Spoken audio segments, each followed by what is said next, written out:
میں ویلکم کرتا ہوں آپ سب کو پروگریسو ایجوکیشن ود ڈاکٹر عادل سیماب میں۔ آج ہم ایک بہت ہی اہم موضوع پہ بات کرنے جا رہے ہیں۔ یہ موضوع حالات حاضرہ سے متعلق ہے۔ بہت سارے لوگ، آپ نے بھی سنا ہوگا، یہ بات کرتے ہیں کہ دنیا ایک تیسری عالمی جنگ کے دہانے پہ ہے۔ دنیا تیزی کے ساتھ ایک عالمی جنگ کی طرف چلتی چلی جا رہی ہے، اور اس عالمی جنگ میں جو مقابلہ ہوگا وہ ابھرتی ہوئی طاقت چین کا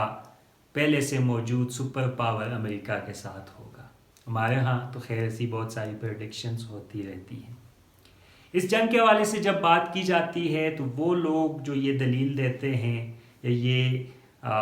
کلیم کرتے ہیں بنیادی طور پہ کہ دنیا ایک تیسری عالمی جنگ کی طرف جا رہی ہے، وہ ثبوت کے طور پہ ان تمام تنازعات کا ذکر کرتے ہیں جو آج کی دنیا کو درپیش ہیں۔ خاص طور پہ ابھی یوکرین اور روس کے درمیان جو کرائسس شروع ہوا اور وہاں جس طرح جنگ کا آغاز ہوا، اس جنگ کے نتیجے میں یا اس سے کچھ پہلے سے جس طرح کی نئے الائنسز بننا شروع ہوئے چین اور امریکہ کے درمیان، جو معاشی جنگ کا آغاز ہوا، ڈونلڈ ٹرمپ نے جس طرح کووڈ کے دوران چین پہ الزامات لگائے اور چائنیز پروڈکٹس پہ ٹیرفس میں تیزی سے اضافہ کیا، یہ وہ تمام انڈیکیٹرز ہیں، تمام نشانیاں ہیں جن کی طرف اشارہ کیا جاتا ہے اور جن کے بارے میں یہ کہا جاتا ہے کہ یہ جنگ کی طرف اٹھتے ہوئے قدم ہیں دونوں عالمی طاقتوں کے۔ کیا واقعی امریکہ اور چائنا ایک جنگ کی سمت جا رہے ہیں، یا کیا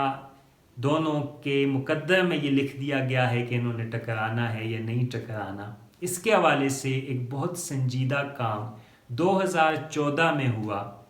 ٹی ایلیسن نامی ایک پروفیسر نے ایک مقالہ لکھا۔ اس مقالے میں ٹی ایلیسن نے یہ دعویٰ کیا کہ امریکہ اور چائنا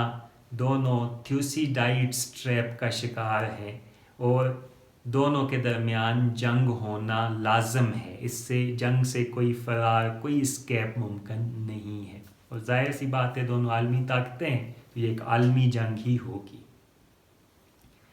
ٹی ایلیسن کا یہ مقالہ بعد ازاں انہوں نے اس کو ڈیولپ کیا اور 2017 میں باقاعدہ ایک کتاب کی شکل میں یہی تھیسز ٹی ایلیسن کا شائع ہوا۔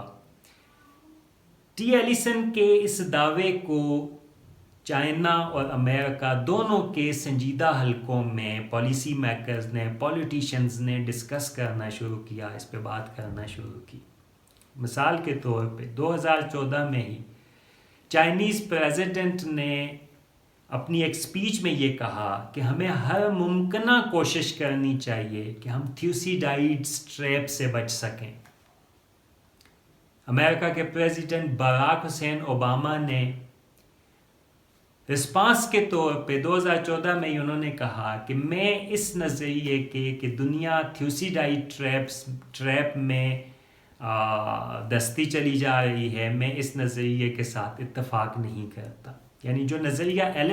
ٹی ایلیسن نے دیا تھا وہ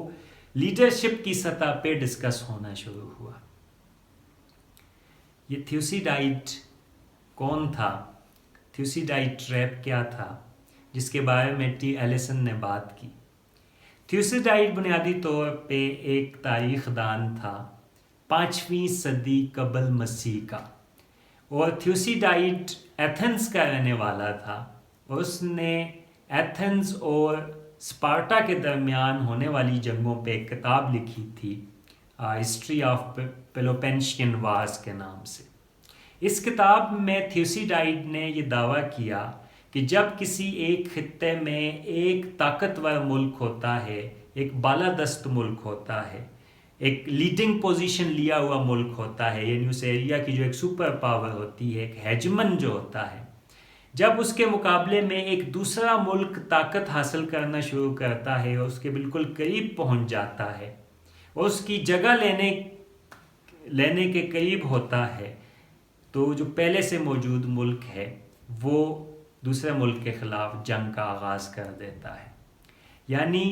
یہ ایک ایسی سچویشن، ایسا کرائسس جنم لے لیتا ہے کہ جہاں پہ لیڈنگ پوزیشن کے اوپر جنگ ہونا لازم ہو جاتا ہے، اور اس جنگ کے نتیجے میں ہی نئی طاقت کا فیصلہ ہوتا ہے کہ نیا طاقتور ملک کون سا ہوگا، نیا ہیجمن کون سا ہوگا، نئی سپر پاور کون سی ہوگی۔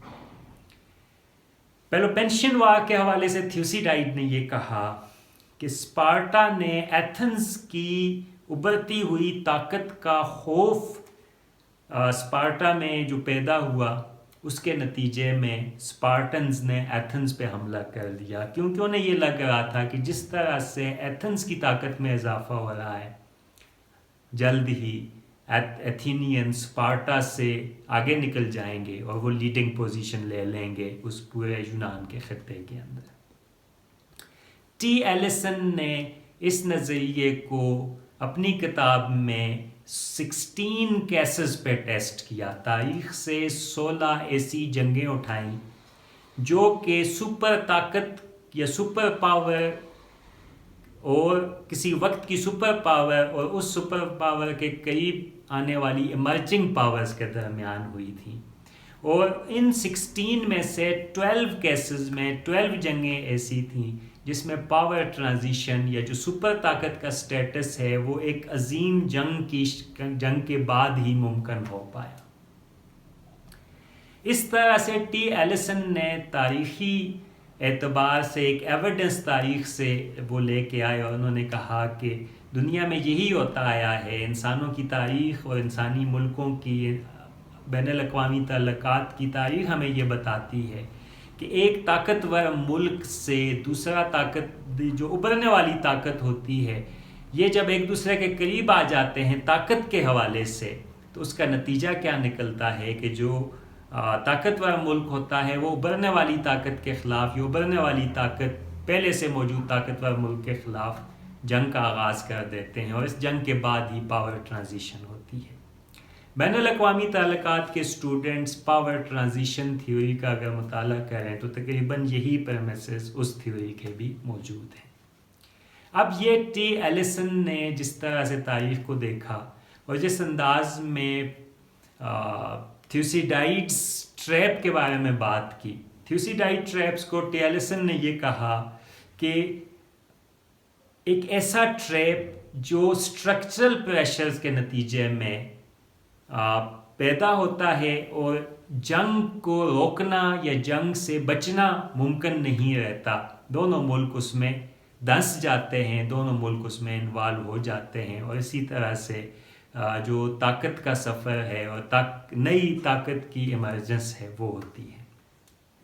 یہ تو تھیوسیڈائڈ ٹریپ تھا جس پہ ٹی ایلسن نے بات کی۔ کیا واقعی تھیوسیڈائڈ ٹریپ یا ایلسن کی جو تھیوری تھی وہ درست ہے؟ کیا واقعی دنیا ایک تیسری عالمی جنگ کے دہانے پہ ہے؟ یہ سوال بہت اہم ہے، کیونکہ تیسری عالمی جنگ ہونے کا مطلب ہے کہ یہ نیوکلیئر وار ہوگی، اور نیوکلیئر وار ہونے کا مطلب ہے کہ شاید انسان کی اسپیشی کے لیے، انسانوں کے لیے اس زمین پہ، پھر انسان کیا کسی بھی جاندار کے لیے شاید یہاں پہ زندہ رہنا پہ ممکن نہ رہے، ایک ایسی صورت بھی پیدا ہو سکتی ہے۔ اس کو بھی مد نظر رکھتے ہوئے ہم اس موضوع پہ مزید بات کریں گے اپنے اگلے سیشن میں، جس میں ہم ان امکانات پہ کہ موجودہ حالات میں کس حد تک ٹی ایلسن کی تھیوری درست ہے، اگر یہ درست نہیں ہے تو کیوں درست نہیں ہے، اس پہ بات کریں گے۔ آج کے لیے اتنا ہی، نیکسٹ ویڈیو کا آپ انتظار کیجئے گا۔ Thank you very much, stay blessed.